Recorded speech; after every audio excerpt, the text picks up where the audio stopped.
এবার আইসল্যান্ডেও মশা দেখা গেল। পৃথিবীতে বোধহয় দুটো জায়গা ছিল যেখানে মশা নেই, আন্টার্কটিকা আর আইসল্যান্ড। তার মধ্যে একটি দুর্গ তার মানে ধ্বংস হয়ে গেল। একজন মানুষ, তিনি পোকা টোকা নিয়ে খুব উৎসাহী, তিনি হঠাৎ মশা দেখে তাও বিশ্বাস করতে পারেননি, একটা গবেষণাগারে পাঠিয়েছিলেন, সেখান থেকে খবর এসছে হ্যাঁ এটা মশা বটে। তো আমার এবার থেকে আইসল্যান্ডে হু করে মশারা উড়ে বেড়াবে, পনপন করে আওয়াজ করবে এবং কটকট করে কামড়াবে। তো আমরা তো জানি মশা অপরাজেয়। কোভিড এর ভয় আমাদের মন থেকে চলে গেছে, কিন্তু ডেঙ্গির ভয় যায়নি। ডেঙ্গিতে এখনো অনেক মানুষের প্রাণহানি হচ্ছে। ডেঙ্গির মশা সম্পর্কে আগে শোনা যেত কি সকালে ঢোকে নাকি বিকেলে ঢোকে, এখন ওরা সব শিফটে লোক ঢুকিয়ে দিয়েছে, সব সময় ডেঙ্গির মশা কামড়াতে পারে।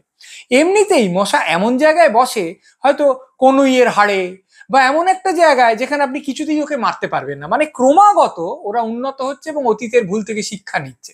এদিক থেকে মানুষের চেয়ে ওরা অনেক বেশি এগিয়ে আছে, বোঝা যায়। আইসল্যান্ডের লোকেরা কিন্তু এবার আর হাসবেন না, কারণ তারা কটকট করে প্রকাণ্ড কামড় খাবেন।